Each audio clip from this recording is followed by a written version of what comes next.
Voilà, bienvenue à toutes. Est-ce qu'avant de commencer, vous voudriez parler de quelque chose suite aux vacances, etc. ou on enchaîne direct?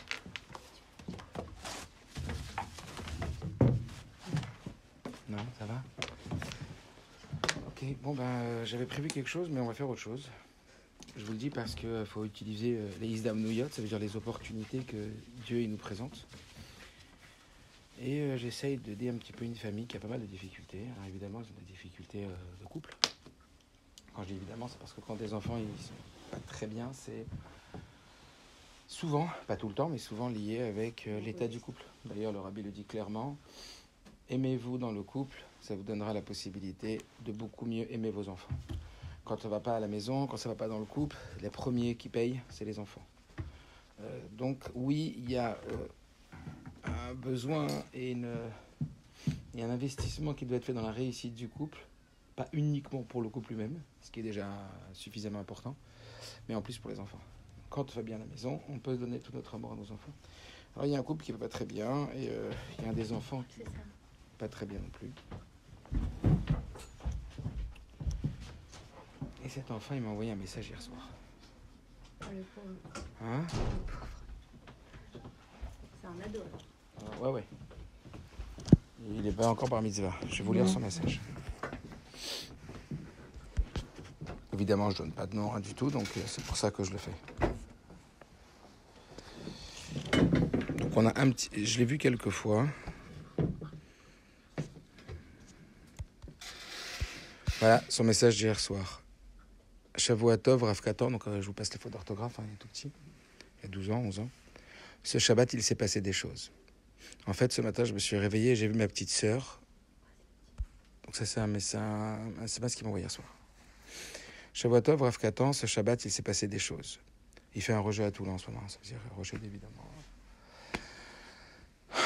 la religion et compagnie. En fait, ce matin, je me suis réveillé et j'ai vu ma petite sœur.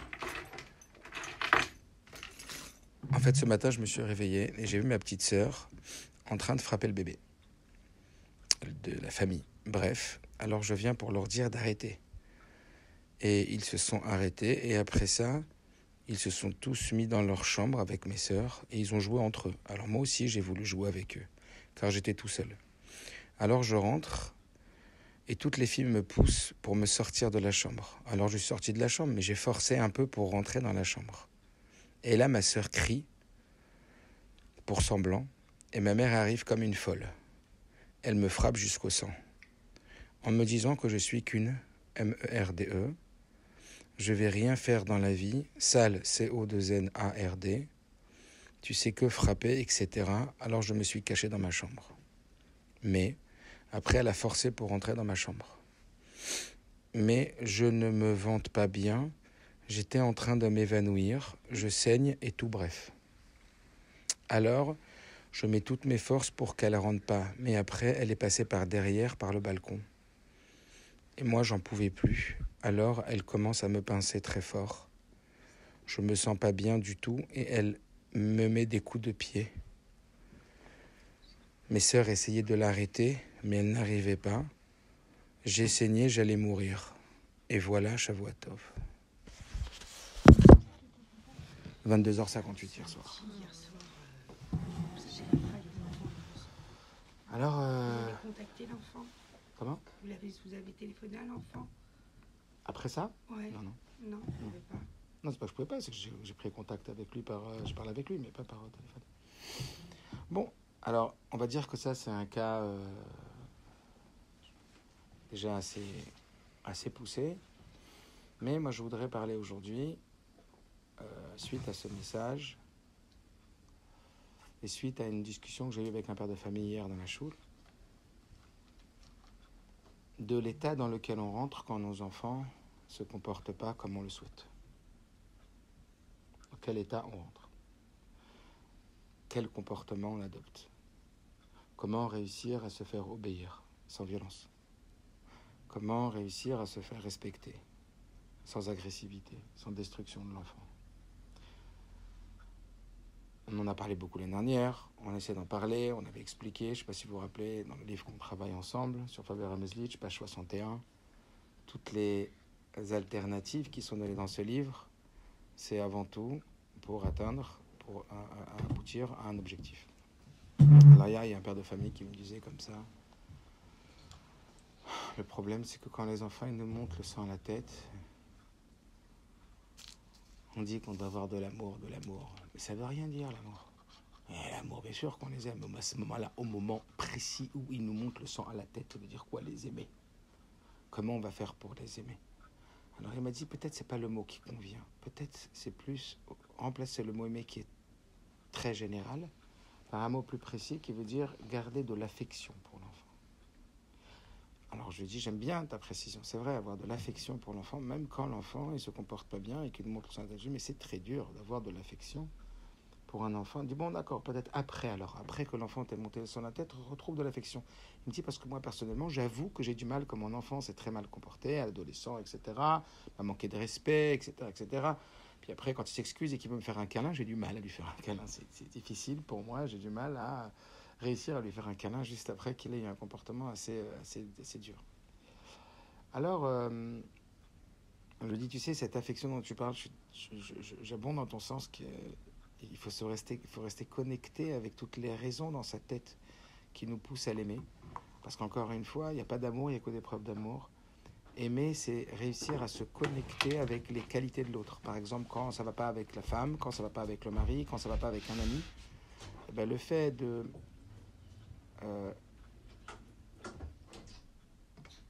diriger son esprit à voir les qualités de l'autre va faciliter énormément la capacité à aimer l'autre. Par exemple, je sais pas moi, un mari qui va être assez fâché contre sa femme, il va travailler sur le fait de chercher les qualités chez sa femme et de se rappeler à ce moment-là des qualités pour atténuer son animosité. Ça veut dire que comprenez qu'avec du travail, je répète, on peut devenir maître de nos pensées. Et sachez que nos pensées sont capables de rediriger nos émotions. Donc si par exemple une personne, je ne sais pas si je vais partager avec vous, il y a quelques mois dans une choule, puis il y avait une personne avec qui j'ai du mal, parce que je sens que c'est une personne qui n'est pas vraie comme j'aimerais moi qu'elle soit vraie. Et donc j'ai eu un jugement à l'intérieur de moi qui faisait que j'avais une forme de négativité face à lui. Je me suis dit, c'est dommage, parce que cette personne-là, elle fait beaucoup de bien aussi. Donc j'ai exigé à mes pensées, j'ai imposé à mes pensées d'essayer de me connecter avec tout le bien que cette personne faisait. Et tout ce qui faisait, qui abondait dans mon sens. Parce qu'on va le voir après, peut-être pas aujourd'hui, mais le fait d'aimer, c'est le fait de trouver une ressemblance avec l'autre. Tu aimes quelqu'un qui partage ton avis. Tu as du mal avec quelqu'un qui est contre ton avis. C'est une des explications que le Maharal lui donne très belle de Ve'afta l'erecha kamocha. C'est quoi Ve'afta l'erecha kamocha? Une autre lecture, tu aimeras ton prochain, kamocha comme toi-même, ça veut dire quoi? C'est quand il est comme toi-même que tu l'aimes. Donc cherche à voir les points communs avec lui et tu finiras par l'aimer. Ve'afta l'erecha kamocha. En réalité, celui que tu aimes, c'est toi. Et quand tu vas te connecter avec justement des choses qui te relient à lui, qui sont communes toi et lui, tu vas avoir plus de facilité à l'aimer. Donc j'essaie de voir tout le bien qu'il faisait dans mon système à moi. Combien il aidait des juifs, combien il faisait des bonnes choses. Et j'ai vu qu'au bout de 1 à 2 minutes de réflexion intense, mes émotions elles ont commencé à changer vis-à-vis de lui. J'avais plus cette négativité. Parce qu'en vérité, les choses sont au travers, enfin on vit les choses au travers de comment on les voit nous-mêmes. Et ce sur quoi on se concentre. Dire qu'avec l'enfant on va faire ce travail-là, se rappeler que c'est notre enfant, se rappeler que c'est un enfant, etc. Alors quand il a parlé d'affection et d'attention ce papa hier, je lui dis c'est vrai que c'est très important de garder de l'affection et de l'attention. Il n'empêche que je pense que c'est un autre mot qui a lieu ici d'utiliser, de mettre en avant, c'est le mot respect. Le respect. Moi j'aurais dit bienveillance. Encore une fois, la bienveillance, comprenez, la bienveillance, ça peut se perdre. Tania, chapitre 41, il dit, l'amour d'une personne, elle peut se perdre. Et c'est pour ça qu'on demande d'avant, bien qu'il est essentiel d'aimer Dieu, la première étape dans sa relation à Dieu, c'est le respect avant l'amour. Parce que le respect, c'est un petit peu comme le frein de la relation. C'est un peu comme le garde-fou du droit à l'autre d'exister sans, pour quelque raison que ce soit, ne pas être respecté, ne pas être écrasé, ne pas être injurié, ne pas être rabaissé. Je suis sûr que cette maman, je la connais, elle est extraordinaire cette maman. Je vous assure, je la connais très bien cette maman.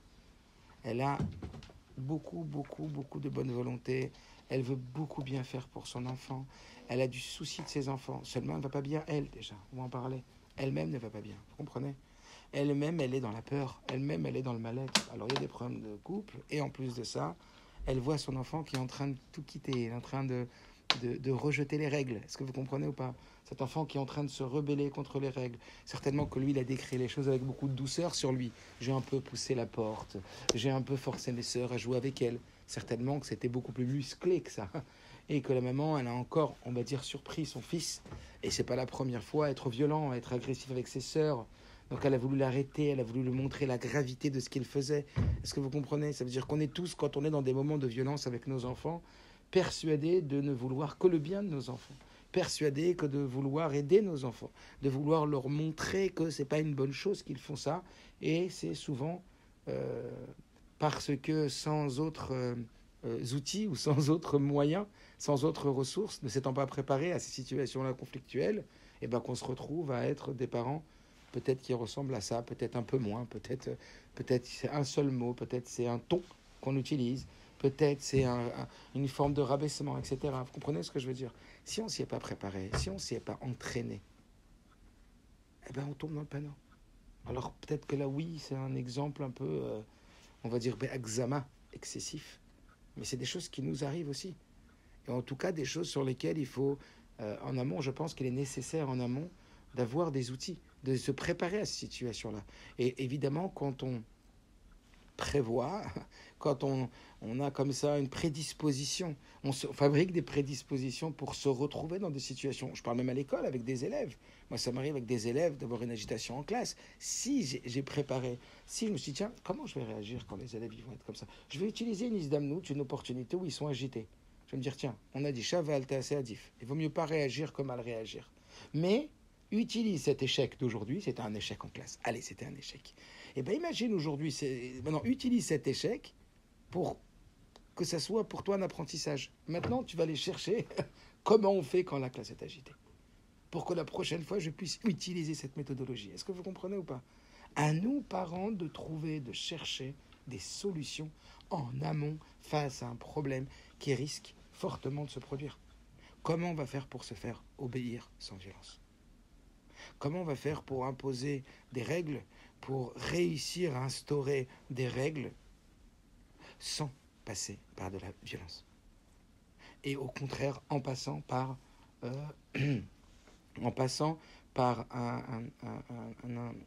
en passant par une route, par une méthodologie, d'accord, cette méthodologie qu'on voudrait qu'à son tour, notre enfant, lorsqu'il sera en conflit avec son frère, avec sa sœur, avec ses camarades en classe, utilise cette méthodologie. Parce que n'oubliez pas que tout est éducation. Ça veut dire, rappelez-vous, quand on avait fait une formation d'André Neher, le directeur de la formation nous avait dit, quand il nous faisait entrer les écoles juives en Israël, il nous avait dit, regardez même la couleur des murs, parce que même la couleur des murs dans une école, c'est pédagogique. Ça veut dire que, rappelez-vous de cet enfant qui avait quitté Torah Mitzvot et que les parents avaient été voir le rabbi. Et le rabbi, il avait dit, invitez votre enfant Shabbat, mais changez les salades et changez l'organisation de la maison. L'ambiance, il fait énormément. Donc, chaque détail est important. Donc, quand on crie sur un enfant, ou quand on frappe un enfant, on lui apprend que c'est comme ça qu'on règle les choses. Et demain, lui aussi, il fera comme ça avec son conjoint, il fera comme ça, parce qu'il a appris, parce qu'en vérité, il y a une habitude qui s'est installée, il y a des schémas qui ont été appris par l'habitude et la répétition, et qui se sont installés dans l'enfant en disant, voilà, c'est comme ça. C'est-à-dire que l'apprentissage, ce que j'ai envie de vous dire, c'est que l'apprentissage, il est très informel. L'apprentissage, il ne se fait pas seulement quand il... Bon, leçon numéro 3, les enfants, je vais vous apprendre maintenant comme... Non, pas du tout. C'est beaucoup plus dans l'informel, c'est dans les réactions spontanées que l'enfant et les répétitions de réactions spontanées que l'enfant va apprendre lui aussi à utiliser ces cheminements et ces situations pour régler. Comme papa et maman, ils ont réglé, c'est comme ça qu'on règle. On n'a pas d'autres alternatives. On ne sait pas, nous, comment on règle. Donc, comprenez que la façon dont vous allez régler vos enfants, eh bien, vous apprendre aux enfants à régler aussi leurs problèmes vis-à-vis de l'extérieur. Allez-y. Moi, ce qui m'embête dans ce que vous dites, c'est que vous voulez absolument comment je fais pour que mes enfants arrivent à m'obéir. Peut-être que je ne dois pas faire grand-chose au moment où je suis malheureuse ou au moment où j'ai le sang qui me monte à la tête, justement. Justement, au moment où je suis une maman, au moment où elle est le plus à cran, est-ce que c'est justement le le moment de chercher des règles pour se faire obéir. Moi, je préfère renoncer à ce rôle-là d'éducateur à ce moment-là et aller dire peut-être je préfère me calmer dans ma chambre et régler ce problème plus tard plutôt que chercher à obéir, trouver des règles. C'est pas ce que vous avez entendu de ce que j'ai dit? Non, vous avez dit comment dans mon Non, état... ne dites pas ce que j'ai dit, dites ce que vous avez entendu. Ce que j'ai entendu, voilà. Excusez-moi, vous avez compris la différence? Oui, il y a une différence. Ouais. Ce que j'ai entendu, c'est que vous cherchez absolument à faire qu'il y ait des règles à la maison, même si c'est pas comme je veux, même si je suis à cran, même si je suis malheureuse. Il faut que je trouve un moyen de chercher comment obtenir qu'on m'obéisse. Voyez. D'accord. Moi, je trouve que c'est problématique qui me dérange dans le sens où quand je suis à cran, c'est peut-être pas le moment de chercher des règles. Très bien. Est-ce que vous vous rappelez qu'à un moment j'ai parlé que j'étais en classe, et quand la classe est agitée, j'ai préféré ne pas réagir que mal réagir? Oui, vous rappelez ça? En tant qu'éducateur, mais je parle en tant que maman. Vous vous rappelez aussi que j'ai dit Shav ve'alta se'adif, ne pas faire c'est mieux que mal faire? Vous vous rappelez de ça aussi? Juste avant de parler du Inyan, que quand on est pris dans une tension et qu'on n'a pas de solution, mieux vaut ne pas faire que mal faire? Je ne l'ai pas entendu. D'accord. J'ai entendu plus comment je cherche super. Vous voyez, ça veut dire qu'on est connecté à une partie des choses. C'est pas de problème. Shav ve'alta se'adif. Personnellement, je suis tout à fait d'accord qu'il y a des moments où on est en grande tension, où si nous, on n'est pas en mesure de pouvoir s'occuper de l'enfant et qu'on est nous sur la photo, mieux vaut se calmer nous d'abord et ensuite revenir vers l'enfant. Donc je suis tout à fait d'accord avec ce que vous dites. Mais si les enfants sont en train de se tuer entre eux, bien les séparer. Si tu vas en tuer 100%. Les séparer, mais bon, pas 100%. Les séparer, mais les séparer d'une façon où on ne va pas essayer à ce moment-là forcément de vouloir donner un message. On va juste arrêter l'hémorragie. On ne va pas essayer maintenant de faire la morale, parce que les enfants, comme la Mishnah dit dans Perkei Avot, ne parle pas à quelqu'un au moment de sa colère, parce qu'il n'est pas du tout réceptif. D'accord. Moi, je suis arrivée même au stade où quand je vois des enfants se bagarrer et que je suis moi aussi à cran, je leur dis j'ai de l'arniquant et si vous voulez, vous venez me voir s'il y a un blessé. Parce que je sais que je peux faire pire. Voilà. Chez vous. Et, si vous voulez que j'appelle le SAMU d'avance. On peut toujours appeler les pompiers, j'ai de l'arniquant en cas où. Voilà. Et je préfère. Alors on y va. Alors qu'est-ce que... Non, c'est parce que je peux faire pire que ce qu'ils sont en train de faire. C'est ça, Razak. Voilà, donc j'aimerais maintenant, après l'idée c'est quoi? C'est quand on a l'humilité de savoir qu'on peut mal réagir, c'est extraordinaire, mais ça suffit pas. C'est comme un élève, par exemple, je les ai interrogés en classe vendredi et je demande à un élève, alors qu'est-ce que tu as appris? Parce que j'essaie de créer de l'apprentissage autonome, donc je les laisse avec des feuilles pour apprendre, après j'interroge. Et je dis à un élève, alors, qu'est-ce que tu as appris dans cette feuille, dans cette sira? Et il me dit, la vérité, je vous dis la vérité, les 10 minutes là que vous nous avez laissées, j'ai pas travaillé. Alors je dis, quand la cavote pour ta franchise. Un autre élève derrière, il dit, oh, c'est facile, la franchise, à chaque fois il va la sortir, celle-là. Alors je dis, tu as raison aussi, mais c'est déjà un premier cran, d'être franc. Après, c'est évident qu'on ne peut pas rester toute sa vie dans le non-apprentissage en disant, j'ai pas appris. C'est exactement comme un adulte qui va se comporter comme un enfant parce qu'il n'a pas appris la maîtrise et qui va dire toute sa vie, je ne réagis pas parce que je me comporte comme un enfant. Ça suffit d'être un enfant. Il y a de l'apprentissage. Je n'ai pas dit sur vous. Je dis après, c'est vrai que quand on n'a pas encore la méthodologie ou des outils ou qu'on n'a pas intégré ces outils, mieux vaut ne pas faire que mal faire. Il n'en reste pas moins qu'il y a bien un jour où les enfants ils devraient avoir des parents.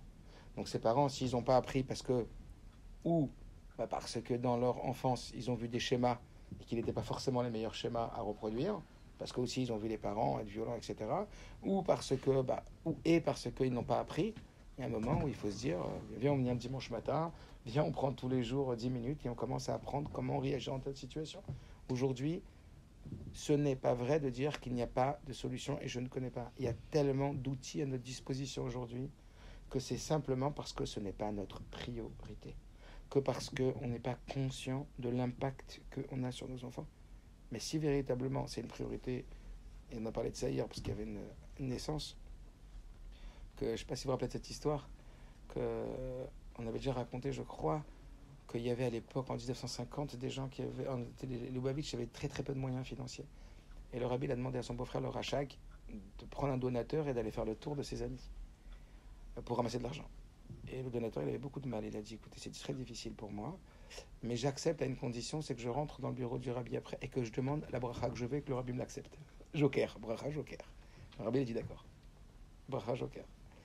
Donc il a ramassé de l'argent, Baruch Hashem, et ensuite il est entré dans le bureau du rabbi et le rabbi lui a dit, bon, quelle est ta bracha que tu me demandes, que je vais t'accorder? Il a dit, j'investis énormément d'argent dans ce nouveau business. Je demande à bracha au Rabbi pour que ce business, il marche. Beaucoup d'efforts, beaucoup d'investissements, beaucoup de temps. Le Rabbi a dit, quoi? Tu rentres dans mon bureau avec la bracha que tu vas demander, que tu vas avoir, peu importe soit-elle, et tu ne demandes pas la réussite de tes enfants. Tu ne demandes pas que tes enfants soient dans le Torah mitzvot. C'est évident qu'avant tout, il faut que tu demandes que tes enfants ils soient dans le chemin de la Torah, les mitzvot et d'ailleurs le chemin. Et donc il a vu ce ton, ces fermes du Rabbi, alors il a dit, bon, alors je demande au Rabbi que mes enfants ils soient dans le Torah mitzvot. Et c'est comme ça qu'il est sorti, le Rabbi lui a donné la bracha. Et c'est son petit-fils qui a raconté, qui était en Mashpeh d'Aïshia. Il a dit, mon père, il avait l'habitude, après cette histoire-là, de dire, maintenant je comprends pourquoi le Rabbi, à chaque fois qu'il bénissait, il bénissait en disant, Bnei Chayom Zoné, les enfants, la santé et la parnassa. Avant même la santé, c'était les enfants. Ça veut dire que c'est vraiment notre préoccupation essentielle, que nos enfants y réussissent, que vraiment on arrive à donner le bon derrière à nos enfants. Donc oui, pour l'humilité de dire je ne sais pas faire donc je ne fais pas, mais non pour la facilité de rester dans cette situation-là. Est-ce que vous comprenez? Ça ne veut pas dire que je sortirai. Pas dit vous. Non, à un moment, je serai calme et c'est là où je ferai mon travail Exactement. d'éducatrice. Mais après, il y a même l'étape supérieure, c'est qu'on arrive à travailler pour ne plus être nerveux à ce moment-là. Ça, c'est impossible. Vous non, avez un coup de fil de la belle-mère, Bien une sûr. insulte du mari, c'est pas un évident. mari absent. Oui, j'ai pas dit. Tout le temps. J'ai pas dit que c'était facile. J'ai dit qu'on est en mesure, avec du travail, d'énormément arriver à du contrôle sur soi. C'est jamais l'extérieur qui nous... Le problème, c'est qu'on est pris par surprise. Écoutez-moi. Par ces trucs extérieurs. C'est des agressions qu'on subit, en fait. Écoutez-moi, c'est jamais l'extérieur qui dirige l'intérieur. C'est parce qu'on laisse l'extérieur diriger l'intérieur que l'intérieur est dirigé par l'extérieur. Les gens prennent la place qu'on leur donne. Les impacts extérieurs prennent la place qu'on leur donne tant qu'on n'a pas appris à contrôler soi-même son intérieur. Après. Exactement. C'est de l'apprentissage, c'est de la maturité, c'est des efforts. Alors, juste pour l'instant, j'ai beaucoup parlé. Réagissez face à un texte. Donnez-moi des solutions face à une situation pareille. Comment on va faire pour être obéi par un enfant sans en arriver à de la violence? Comment faire pour, quelque part, réussir à installer de l'autorité, parce que c'est ultra nécessaire. Parce que si ce n'est pas nous qui installons de l'autorité au bas âge, alors ça sera malheureusement l'extérieur qui imposera cette autorité, que ce soit au niveau de l'école, au sein de l'école, que ce soit au sein de sa vie professionnelle, que ce soit au sein de son couple, et puis il va en débattre. C'est-à-dire que si on n'a pas réussi à installer de l'autorité quand il était petit, c'est ou l'école, ou ses copains, ou l'extérieur qui va devoir mettre les limites, et ça va faire beaucoup plus mal. Vous comprenez? Ou dans son couple, et des choses comme ça. Donc qu'est-ce que vous diriez? Comment travailler sur, justement, réussir à installer de l'autorité sans agressivité, sans violence, dans le respect de l'enfant? Ou réagissez en général face à ce texto? Qu'est-ce que vous diriez? On a dit un texto, je vais te le faire lire. Non, je ne vais pas te le faire lire parce que c'est marqué le nom de l'enfant. Mais bon, Shavua Tov, il s'est passé des choses très graves ce Shabbat. Ce matin, je me suis réveillé, j'ai ma petite sœur en train de frapper ma petite sœur. Alors j'ai essayé de dire à mes parents qu'ils s'arrêtent. Après, toutes les filles sont mises dans leur chambre. J'ai voulu jouer avec eux, mais j'étais tout seul. J'ai essayé de pousser la porte, mais ils m'ont sorti de la chambre. Je suis sorti de la chambre et j'ai forcé un peu la porte pour rentrer. Mais ma sœur a crié, faire semblant à ma mère. Ma mère est arrivée comme une folle. Elle m'a frappé jusqu'au sang en me disant que je suis une MRDE, que je vais rien faire dans la vie, que je suis un sale CONRD. Tu sais frapper, tu sais faire que ça. Je me suis caché dans ma chambre. Après, elle a forcé pour rentrer dans ma chambre. J'étais en train de m'évanouir, je saignais, bref, alors de toutes mes forces pour qu'elle ne rentre pas, mais elle est passée par le balcon. Moi, j'en pouvais plus, elle a commencé à me pincer très fort. Je me sentais pas bien et elle m'a mis des coups de pied et mes sœurs essayaient de l'arrêter. Voilà, j'allais mourir, voilà, Shavua Tov. 23h58. Donc ça, c'est une scène un peu tragique. Mais là, je la pousse pour qu'on travaille sur comment rester dans le respect de l'enfant. Comment installer de l'autorité sans rentrer dans de l'agressivité. Après, réagissez. Ben, j'y suis pas arrivée, moi. Je sais pas comment... Non, mais c'est vrai, moi, à un moment donné, j'y arrive pas. Vous voulez absolument qu'on intervienne, là. J'ai le sang qui monte et ça y est, c'est fini, quoi. Vous voulez absolument qu'on intervienne, alors que Une pour fois que moi, la il cocotte n'est pas minute question avec d'intervenir dans mon état. D'accord. On a entendu, on vous a entendu, on va essayer d'entendre les autres. D'accord. Non, mais dans ce cas de figure, après, j'imagine comme vous avez Dans dit- ce cas de figure ou pas dans ce cas de figure. Voilà. Là, je vous laisse open. Ouais, Je veux que non. vous parliez.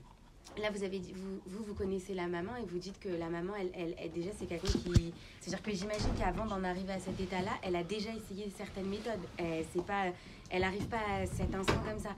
Mais ça veut dire, je pense, après, voilà, je ne m'y connais pas du tout, mais ça veut dire, si c'était dans ce cas de figure qu'il voulait absolument forcer la porte pour aller pour jouer avec ses sœurs, et que ses sœurs, elles ne voulaient pas, et que tout ça, peut-être que après si la maman elle arrive à se contrôler, elle aurait pu lui dire viens, on va faire un truc ensemble, viens, on les laisse, on va faire un truc ensemble et le prendre. Peut-être oublier en fait, peut-être que des fois. Oui, mais en fait, peut-être des fois, dans ces cas de figure, peut-être essayer d'oublier ce que l'enfant il vient de faire et le diriger vers autre chose au lieu de rester dans le conflit et la violence. Ouais, tu mais vois. si c'est récidiviste, c'est un cas comme ça. En général, l'enfant il voulait c'est du chemin. Bah oui. D'accord. Donc quoi qu'il arrive, il n'ira pas avec sa mère. C'est du chemin. Bon, on n'essaye pas de trouver une solution pour cette dame. On essaye déjà de réfléchir à comment installer de l'obéissance, sans agressivité, sans violence, sans manque de respect de l'enfant, en amont, pas dans le moment de la panique. Voilà, à la base. Voilà. Lui demander qu'est-ce qui se passe. En amont. à la base, Non, mais en amont, il ne se passe rien là. Il se passe rien. Comment j'instaure des règles à la Sans les maison menaces. et je suis écouté dans ces règles. L'entente entre frères et sœurs. Non, je parle. En général. Oui, avec l'enfant, vous et l'enfant. Comment faire pour instaurer des règles qui sont respectées sans passer par de l'agressivité et de la violence? C'est très dur. Parce que de l'autorité, c'est hyper nécessaire qu'on en installe. Parce qu'encore une fois, c'est pas nous qui installons des règles. Alors ce sera l'extérieur qui imposera ces règles et ça fera d'autant plus mal à l'enfant. Et que c'est nous en vérité qui, par nos manques, auront forcé les autres à faire le travail à leur place. Et c'est compliqué.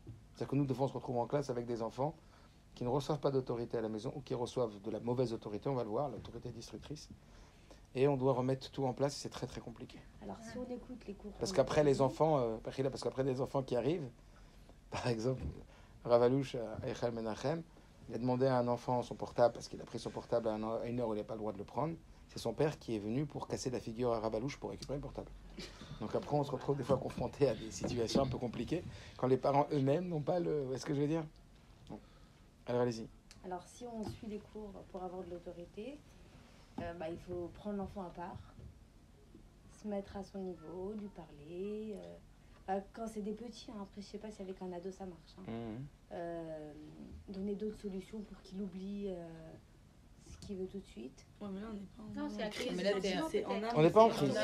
On n'est Non, pas en voilà. crise. Par Comment on exemple, installe des Il y a un règles problème à la maison. et comment on se fait Il y en a un écouter qui veut quand un faire, enfant il a un peu de il se rétracte un peu ou Déjà, il- il faut répéter 1000 fois. Voilà.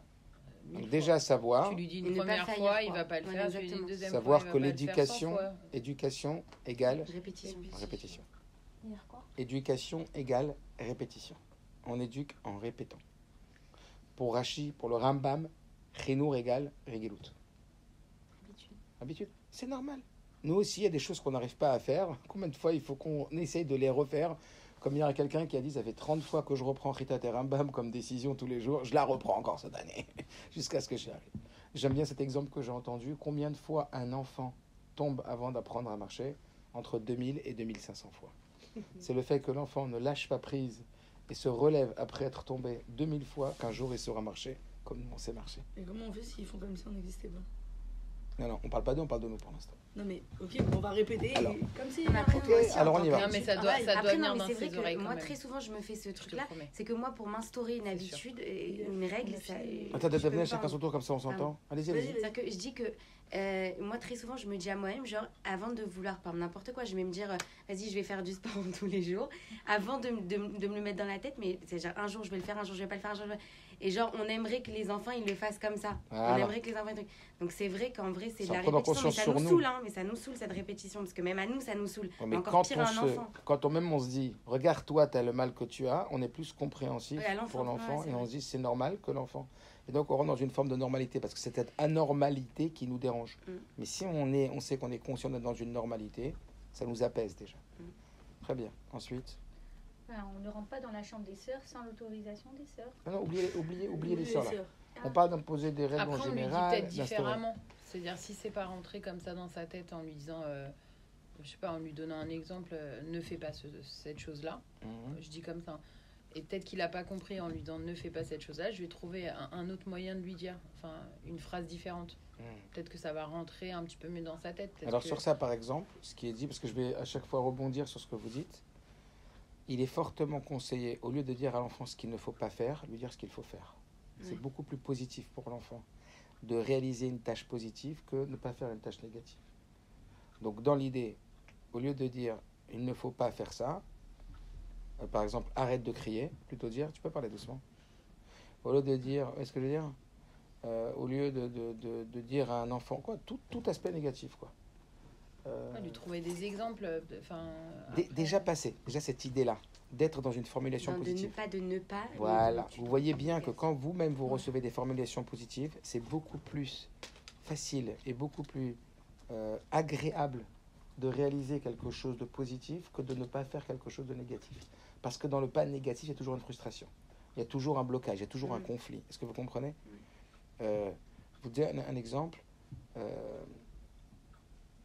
Dans les couples, c'est très, très, très fort, cette idée-là. Cette idée dans le couple et dans la relation. Hein. Au lieu de dire sur l'autre ce que tu n'aimes pas ou ce que tu ne veux pas, dis plutôt ce que tu veux. Est-ce que vous comprenez ? Quand tu dis à ton mari, par exemple, j'aime pas quand tu fais ça, donc tu as attaqué le mari. Donc il y a une attaque, il y a un conflit. Quand par contre, tu dis, j'aime tellement quand tu fais ça. Alors là, tu invites l'autre à te faire un cadeau. Donc ça passe de l'imposition et de l'obligation au plaisir et à l'envie de donner. C'est ça dans toutes les relations. Hein. Par exemple, si vous parlez pendant que je parle, et si je ne peux pas vous taire là quand je parle, ou je peux le dire de la même façon, de faire la même chose mais de façon différente, c'est tellement appréciable quand chacun s'écoute et quand on arrive à parler l'un après l'autre pour que chacun puisse bénéficier de l'apprentissage de ce qu'a chacun à offrir. On a dit la même chose. Mais on l'a formulé dans une formulation négative et l'autre, on est passé dans une formulation demande positive. D'accord ? Donc, être dans cette mentalité, parce que c'est une mentalité, hein, ça veut dire que ce n'est pas du jour au lendemain et c'est quelque chose qui va s'installer à l'intérieur de nous. Que de la même façon que nous, on fonctionne dans le positif et qu'on a plus de facilité, les enfants aussi. Donc, on n'est pas en train de parler d'être en éducation à l'eau de rose. On va voir que une des façons d'installer de l'autorité, c'est surtout de combattre le laxisme, parce que s'il y a laxisme, l'enfant n'a plus de valeur des règles. Donc on est non pour le laxisme et oui pour la fermeté.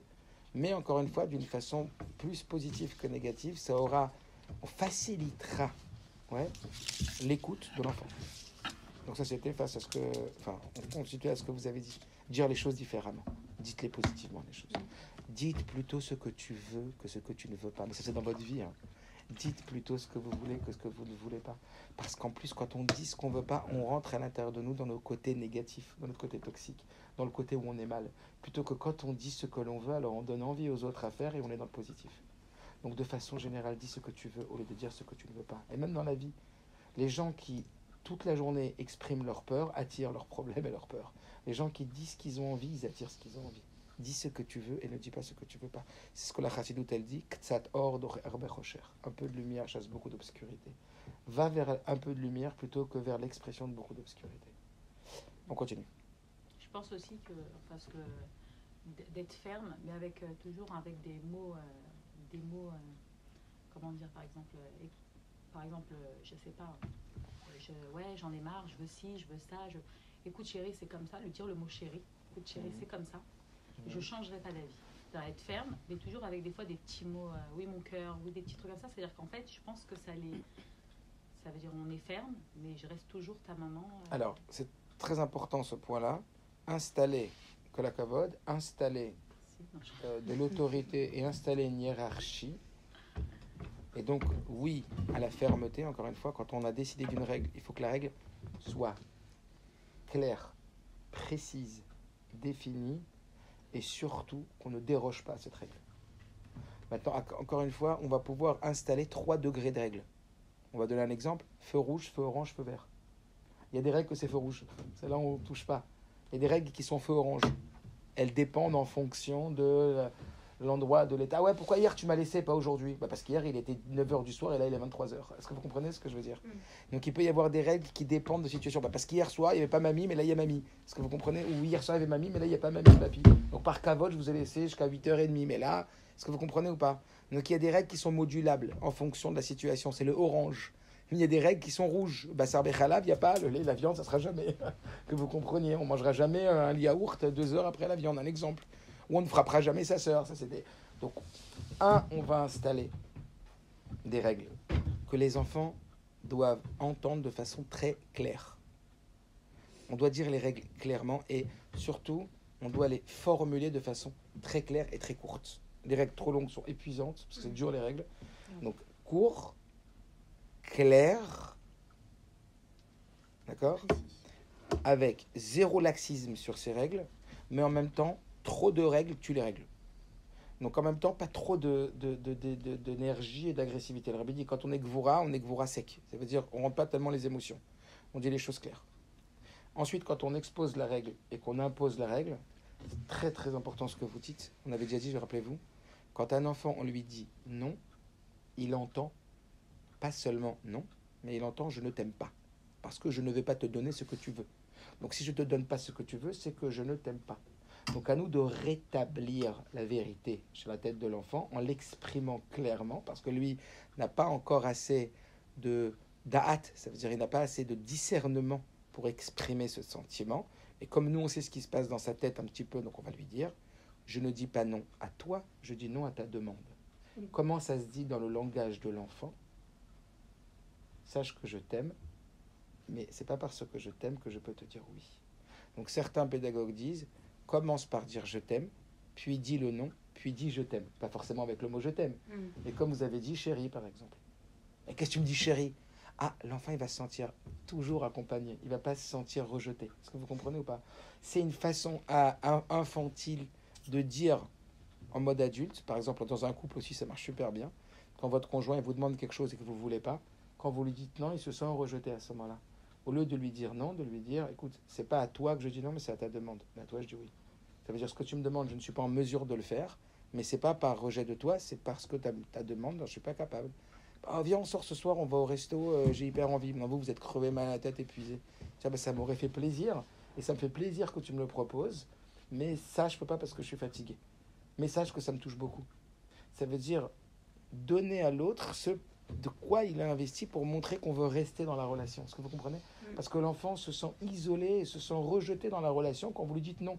Ça veut dire non, c'est pas non. L'enfant, il dit c'est non à toi. Donc à l'enfant, à ce moment-là, il meurt. J'exagère, mais c'est ça. Il disparaît, l'enfant. Ah, ça veut dire que je suis mort. Parce qu'en vérité, c'est très dur. Et comme la Torah l'explique, les enfants, c'est dur, hein, mais les enfants,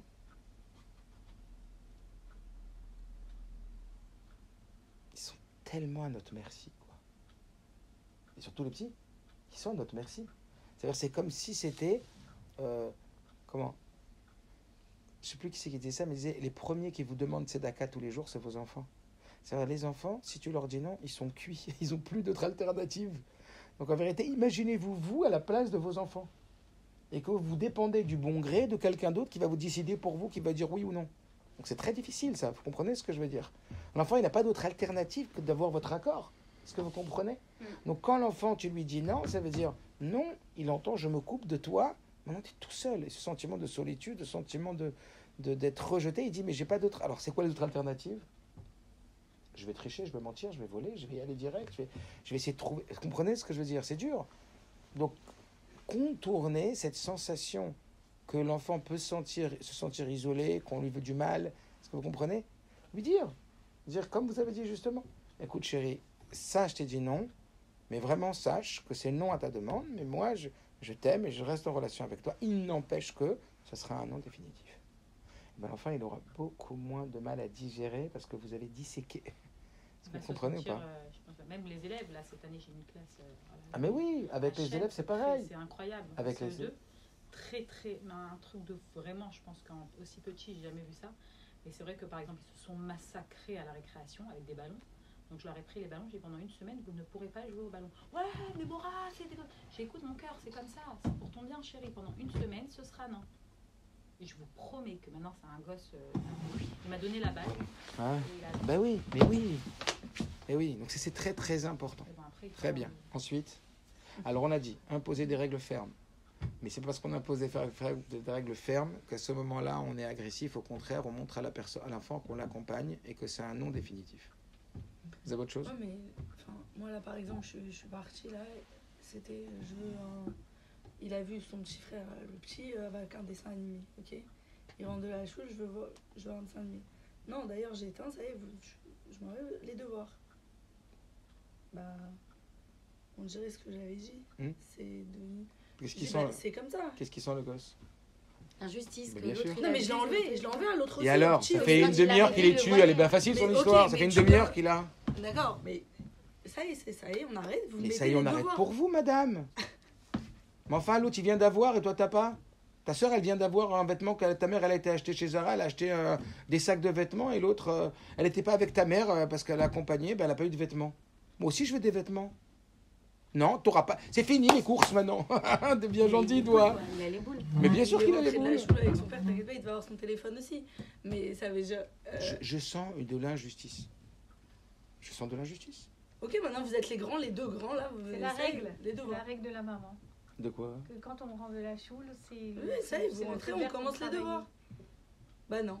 Et je suis partie. T'imagines, genre lui déjà, il a été à la choule. Alors les autres, ils sont à la C'est lui maison qui a en voulu y détente. aller, c'est lui qui a voulu y aller. Ok. t'inquiète Il pas. finit les devoirs et tu regardes un dessin animé. Ben, venez. Bah jusqu'à maintenant, Alors- c'était oui, tu fais tes je veux devoirs et dire- après, s'il y a le temps, je te mets les dessins Pas si elle a le animés. temps.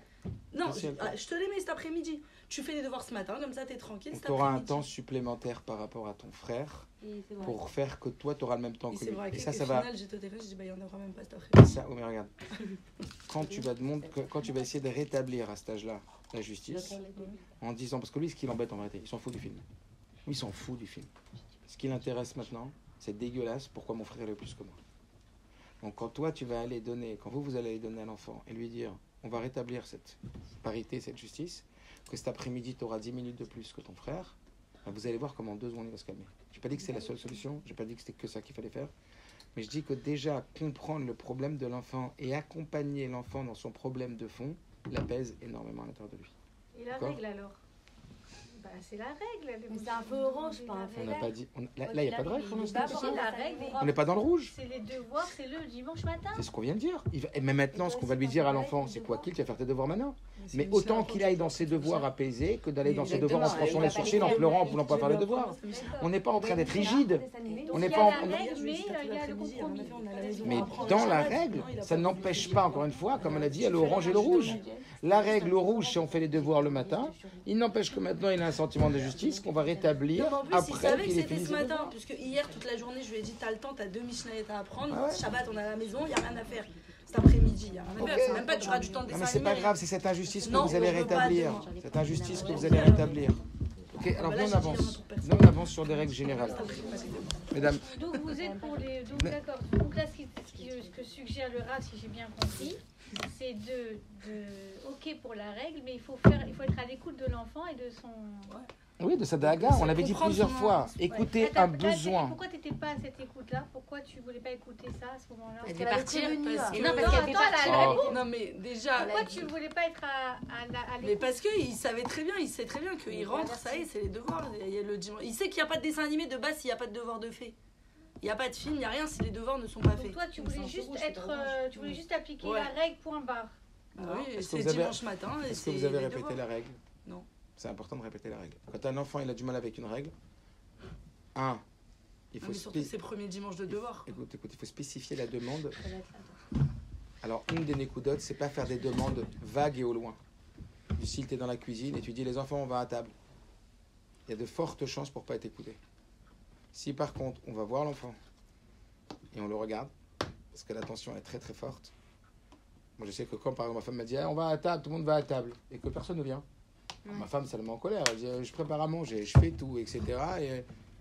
Mais les ordres comme ça, très vagues, et très généraux, etc., chacun dit ça ne me concerne pas directement, ils ne sont pas tellement visés. Chacun, il attend que l'autre y vienne. Par contre, Si tu le regardes, tu ça va être benachat, un grand nachat, de prendre 30 secondes, même si tu te rends compte, en plus, c'est à moi d'y aller. Ouais, bah vas-y, toi, tu verras que tu vas enlever beaucoup d'animosité à l'intérieur de toi et tu vas pas fabriquer d'animosité à l'intérieur de toi dans la relation. Donc tu vas aller voir l'enfant et tu vas lui dire, regarde, c'est l'heure de passer à table, tu viens à table. Dès que tu as spécifié ta demande à l'enfant et que tu l'as regardé dans les yeux et que tu lui as parlé de façon claire et tu as fait une demande claire, c'est beaucoup plus facile pour l'enfant.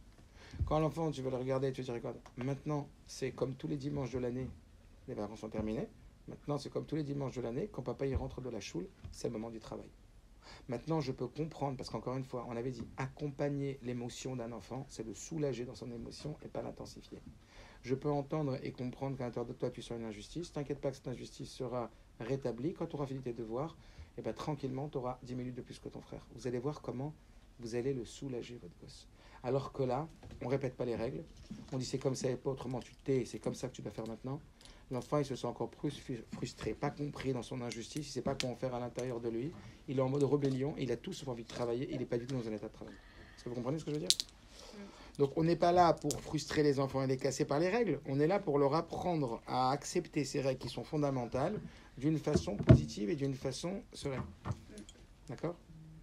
Donc ensuite, qu'est-ce qu'on a d'autre pour aider l'obéissance? Donc, on a parlé de quoi? On a parlé de d'abord de formuler de façon beaucoup plus positive que négative. Que ces règles, effectivement, soient clairement établies, clairement exprimées et répétées. Donc, comme on l'a dit, à chaque fois qu'il y a une situation difficile, commencez par répéter calmement la règle. Ensuite, on a dit enrober-la de chocolat. Ça veut dire donner à l'enfant la sensation de ne pas être rejeté dans la relation. C'est pas à toi que je dis non, c'est à ta demande que je dis non. D'accord? Et au contraire, à toi je dis oui, mais à ta demande je dis non. Tu m'as demandé cet après-midi d'aller au jardin d'acclimatation, c'est non. C'est pas pareil que j'aurais bien voulu y aller au jardin d'acclimatation et je comprends que ça te fait plaisir. Et la vérité, j'aimerais vraiment partager quelque chose avec toi, seulement je peux pas aller cet après-midi. Comment ça va pour toi? Mais moi, ça me ferait plaisir qu'on fasse autre chose. Ça, on ne peut pas faire. Mais quand tu as dit non, c'est non. Et le non, il est ferme. Comme ça, il y a un respect. Maintenant, en même temps, trop de non tue le non. Si un enfant, il subit sans arrêt une maman qui est comment on appelle ça? Négatif. Pas négative, qui est dans la demande permanente et dans l'insatisfaction permanente. Et que, par exemple, elle demande de faire quelque chose à l'enfant, elle oublie juste de féliciter l'enfant pour ce qu'il a fait, mais par contre, quand il n'a pas fait, elle y va à fond. Cette semaine, mes 2 enfants, ils m'ont ramené, grâce à Dieu, un bon carnet en première semaine. Et donc, à la choule, j'ai fait exprès de dire à la personne à côté de qui j'étais, qui vient au cours le mardi très lourd, je dis waouh, tu sais que mes 2 enfants, ils m'ont ramené un carnet de notes super bien. Alors, un de mes fils, il a entendu, il a rigolé, il a dit me dis pas ça, papa. Je dis si. Alors après, j'ai dit à cette personne-là qui vient au chiour, je dis c'est marrant, hein. Si mes enfants, ils avaient eu un carnet de notes pourri la première semaine avec des sales notes, ça aurait hanté mes pensées, ça m'aurait contrarié, j'aurais pas réussi à m'en séparer. Mais quand ils m'amènent des bonnes notes, je suis content sur le moment, puis après j'en parle plus et ça disparaît. Pourquoi il n'y a pas de parité? Pourquoi on n'exprime pas autant de bonheur quand ils arrivent à nous amener des bons carnets que d'agressivité ou de négativité? Est-ce que vous comprenez? Alors il m'a dit, t'as raison, je sais pas. Je dis certainement que parce que quand l'enfant va bien et que tout va bien, on passe à autre chose. Mais quand l'enfant va pas bien, on est préoccupé, on est angoissé, on est stressé, on doit trouver des solutions. Donc naturellement, on est plus porté vers le négatif que le positif. Parce que l'homme est préoccupé par sa survie et la survie de ses enfants. Quand je dis survie, c'est réussite, c'est comment il va faire. C'est-à-dire, on va très très vite dans la tête, même si on n'est pas conscient de tout ce qui se passe dans la tête. Est-ce que vous comprenez? Donc en réalité, favorisons aussi la positivité et la réussite de l'enfant. Est-ce que vous comprenez? Quand un enfant réussit à accomplir une règle, eh ben, n'oublions pas de le féliciter pour l'acceptation de cette règle. Quand par exemple il vous a donné le ballon, eh ben, lui dire « Waouh, tu as accompli cette règle, la cavode ». On l'identifie à quelqu'un qui accepte les règles. Un enfant s'identifie à ce à quoi on l'identifie. Est-ce que vous comprenez?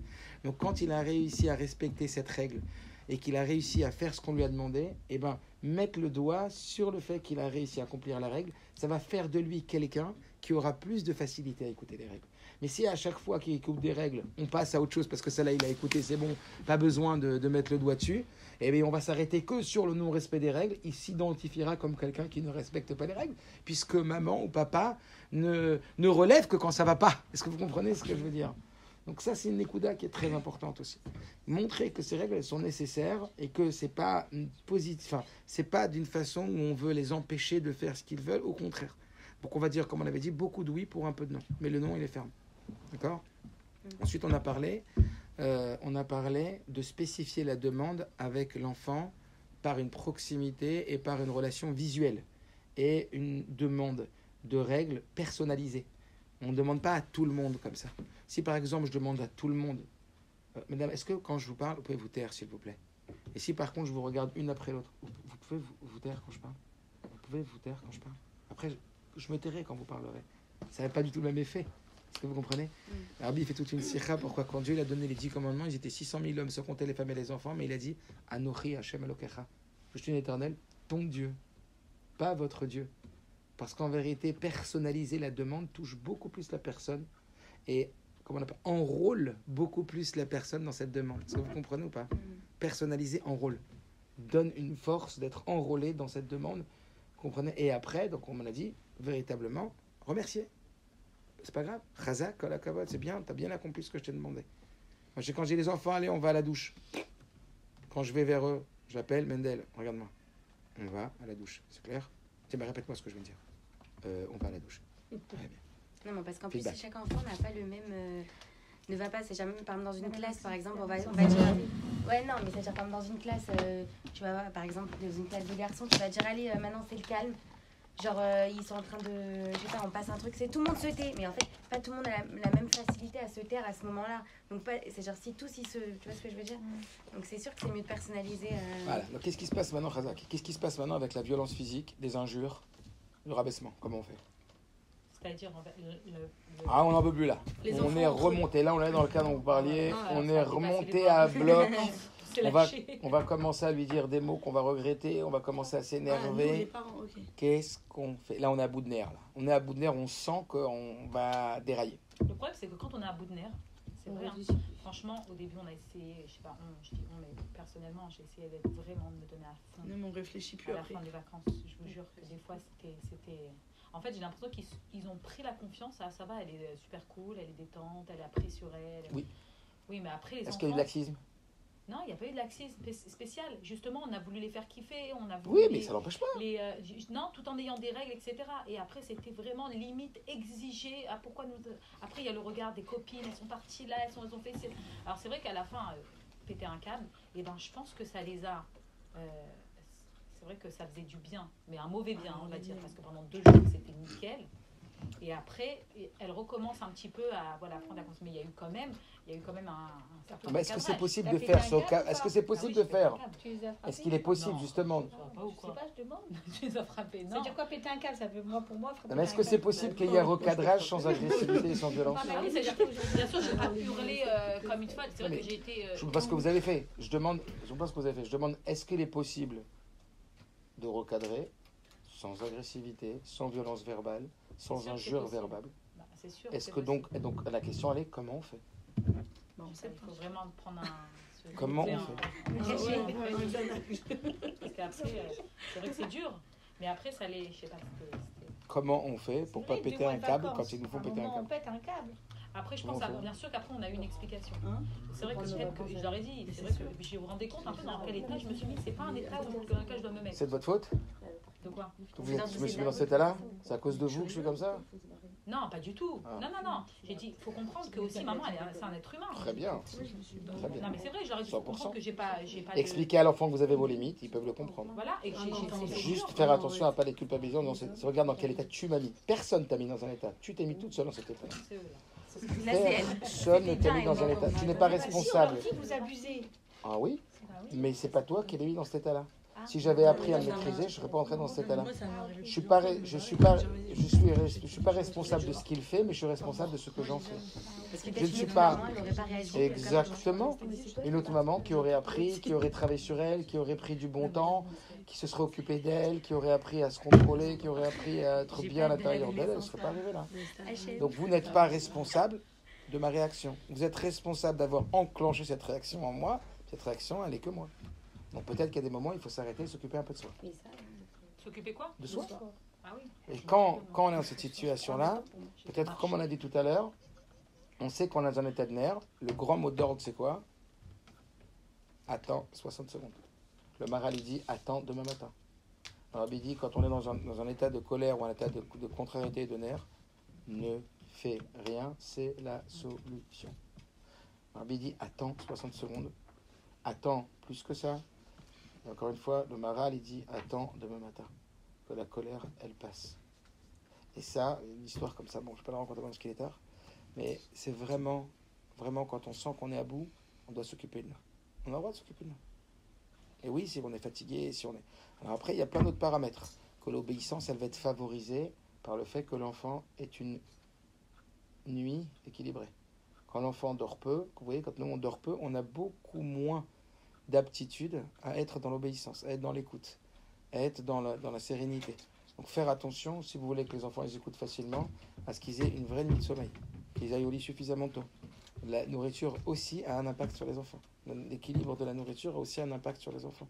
Ils ont découvert que dans des colorants de bonbons, il peut y avoir une substance qui va agiter l'enfant et qui va lui faire du mal. Bon, je n'ai pas dit qu'on doit pas avec le bonbon, mais tout est dans l'équilibre et dans la mesure. En tout cas, faire que les enfants aient une bonne nuit de sommeil, vous voyez bien, quand les enfants, même en vacances, on les a fait comme c'est les vacances, ils dorment tard, etc., ils se lèvent tard, ou on fait une activité, ils se lèvent tôt, ils peuvent être plus en agressivité. C'est comme nous. Donc nous, on doit faire, comprenez, et c'est pas à considérer avec légèreté ce que je veux dire. C'est pas du tout à considérer avec légèreté. Si tu veux être le meilleur papa ou la meilleure maman, il faut que déjà à l'intérieur de toi, tu t'occupes bien de toi.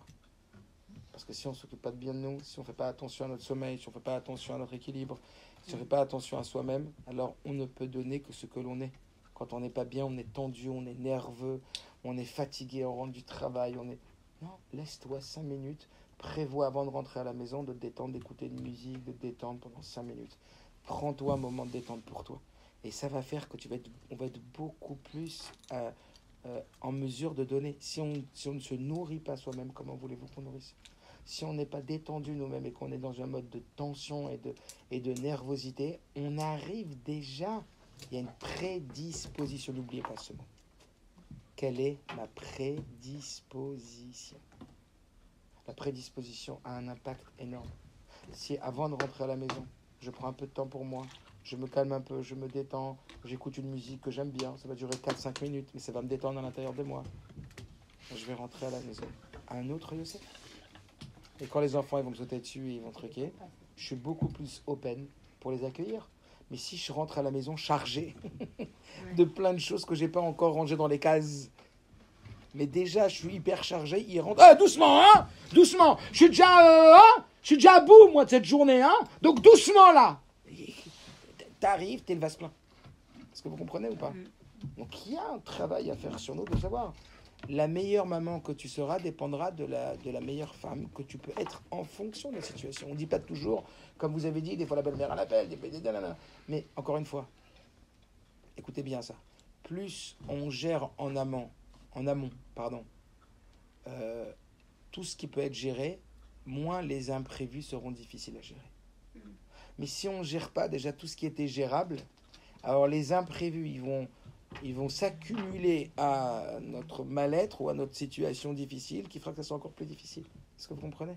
Si on n'a pas géré tout ce qu'on pouvait gérer, c'est comme un mariage. Tu n'as pas géré la playlist de l'orchestre, tu n'as pas géré bien ce que tu voulais, à quelle heure ils servent la viande, à quelle heure ils servent le truc.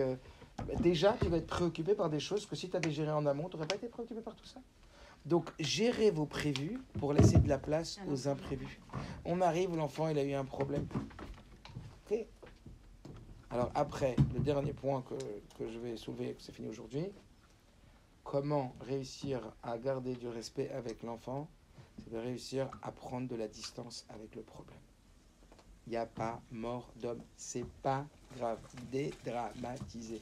Parce que lorsqu'on dramatise et lorsqu'on est touché très très fort, parce que tout ce qui arrive à nos enfants, ça nous touche très fort. Dès qu'un enfant a une mauvaise note, il a un mauvais comportement, on est en panique à l'intérieur de nous. Dédramatiser. Travailler un arrière-plan. Ça veut dire mettez la blouse blanche et dites-vous hop. Il n'y a rien de grave, dédramatise, il n'y a pas mort d'homme. Quand il sera grand, on aura oublié cette histoire. Est-ce que je veux dire ? Il y aura un bout du tunnel. On dédramatise, parce que c'est qu'en dédramatisant, c'est qu'en prenant un peu de recul qu'on réussit à être dans le respect, dans la distance. Est-ce que vous comprenez ? Et on a beaucoup plus de facilité après à ne pas tomber dans de l'agressivité, parce que cette agressivité, c'est une forme de panique. Mais si on prend de la distance et qu'on prend une forme d'indifférence presque. Ouais. C'est rien, moi je suis le médecin, moi, c'est pas mon fils, je vais gérer, je vais aider. Je vais voir comment je peux aider. Je suis pas responsable complètement de cette situation. On va aller tout doucement. C'est pas grave, ça va passer, ça sera oublié dans quelques mois. Toutes des choses qui se disent, même quand on est angoissé, hein, on se dit, c'est une tempête, mais il y aura un bout du tunnel, on oubliera cette histoire-là. Eh ben, on va le gérer avec beaucoup plus de maîtrise parce qu'on a pris de la distance. On ne peut pas respecter une situation ou quelqu'un si on n'a pas pris de la distance vis-à-vis de la situation. Donc prendre, c'est ça que le rabbi dit quand il dit 60 secondes, prendre de la distance. Vous comprenez ou pas ? Prendre du recul. Il m'est arrivé comme ça un truc cette semaine où on m'a appelé parce qu'il y avait un problème avec l'enfant et je me suis vu réagir, parce que c'est à force de réagir différemment que ça s'installe à l'intérieur de nous dans des mécanismes différents. Je me suis vu réagir avec un peu de peur, mais je me suis vu tout de suite prendre du recul et dédramatiser, et je me suis rappelé comment je réagissais avant. Comment j'aurais été dans la panique. Le surveillant m'appelait, il y a eu un problème. Tout de suite, ça aurait été pour moi, sauf panique, qu'est-ce qui va se passer avec le gosse, comment il va devenir, Tout doux, il n'y a rien de grave, il n'y a pas mort d'homme. On dédramatise, on prend du recul. C'est pas grave. Et ben, j'ai su garder beaucoup plus de patience avec l'enfant et regarder qu'est-ce qui se passe. Et moi-même être calme, parce que c'est nous-mêmes qui perdons notre calme, est-ce que vous comprenez? Donc si on veut être dans le respect, et on veut, encore une fois, que les enfants aient du respect de nous, il n'y a pas d'histoire. Il faut que nous aussi, on les respecte. Il n'y a pas. Et respecter un enfant, c'est se dire, à n'importe quel prix, je ne leur manquerai pas de respect. Je m'interdis, sous prétexte que ce sont mes enfants, de m'autoriser à manquer de respect comme je ne le ferai pas avec un étranger, avec un individu qui n'est pas le mien. Mon papa qui était coléreux, il a dit au rabbi, comment je vais faire avec mes enfants? Je suis trop coléreux. Le rabbi dit, dites-vous que ce ne sont pas vos enfants. Répétez-vous mentalement que ce ne sont pas vos enfants. Vous n'avez pas d'ayant droit de manquer. Le fait que ce soit nos enfants, il faut se le répéter 3 ans, le fait que ce soit nos enfants ne nous autorise en rien à leur manquer de respect. Ce sont des humains. Et quand on va s'imposer, on va se répéter cette phrase, elle va s'intégrer en nous jusqu'à devenir une de nos 10 commandements, une de nos règles. Et nous-mêmes, on va instaurer cette règle. Et on va dire, oui, mais comment je fais là? Je suis obligé. Non, t'es pas obligé. Oui, mais comment je... Non, pas. Parce que quand vous leur apprenez ça, qu'est-ce que vous leur apprenez? Rappelez-vous de ce qu'on est tout à l'heure. Tout ce que l'enfant, il apprend, c'est dans l'informel. Donc, il apprend que quand on doit régler un problème, on privilégie le respect à la résolution du problème. Et eux aussi, quand ils auront un problème dans leur vie, ils seront dans cette démarche qu'ils ont apprise de vous, qu'on ne sort jamais du respect. Imposer, c'est pas manquer de respect. Vous comprenez ou pas? Être ferme, c'est pas manquer de respect. Mais dites-vous bien que dès qu'on manque de respect, on abîme l'enfant. Et on abîme la relation. Et ne t'étonne pas que l'enfant il manquera de respect. Moi, j'ai été choqué d'entendre pratiquement toutes mes terminales en fin d'année à chaque fois me dire qu'est-ce qui fait qu'on a du respect pour un prof? C'est le respect qu'il a pour nous. Le respect ne s'impose pas, il se gagne. Tu ne peux pas respecter quelqu'un qui ne te respecte pas. Pourquoi sous prétexte que tu es la grande et que lui, il est petit? Pourquoi sous prétexte que tu es la maman et que lui, il est l'enfant? Pourquoi sous prétexte que tu es sur la bima, tu es sur l'estrade et lui, il n'y est pas? Tu as le droit de lui manquer de respect, lui n'a pas le droit de lui manquer de respect. Ben pourquoi? Donc en vérité, le respect, ça se gagne. Et quand nous, on sait que, quoi qu'il arrive, n'importe quel prix, on ne s'autorisera pas à manquer de respect vis-à-vis d'un enfant, ni par des mots, ni par un comportement, alors ça installera chez l'enfant aussi le retour. Ils ont dit, mes élèves disent toujours pareil, on respecte que les profs qui nous ont respectés. Donc par exemple, quand ça monte le ton, baissez le ton par exemple. Vous comprenez ou pas? Je ne vais pas mettre à crier. Parlez doucement. Vous allez voir que dans la maison, tout le monde va parler doucement. Haussez le ton, vous allez voir que tout le monde va parler fort. Que Dieu donne les forces, qu'on ait une grande atzlacha avec nos enfants. Amen. Et qu'on s'investisse, merci Hachem, pour donner le mieux. Et toujours n'oubliez pas. Première étape, demander de l'aide de Dieu. Deuxième étape, faire de son mieux et ne pas compter sur Dieu. Et troisième étape, dire entre tes mains, je sais que c'est tout toi, Kadosh Baruch Hu, pense bien, tout ira bien.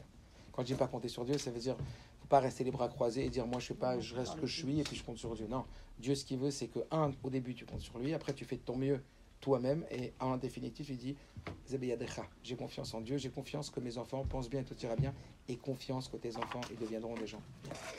Et en ayant cette confiance, on voit positivement et on les amène positivement. À la semaine prochaine si Dieu veut.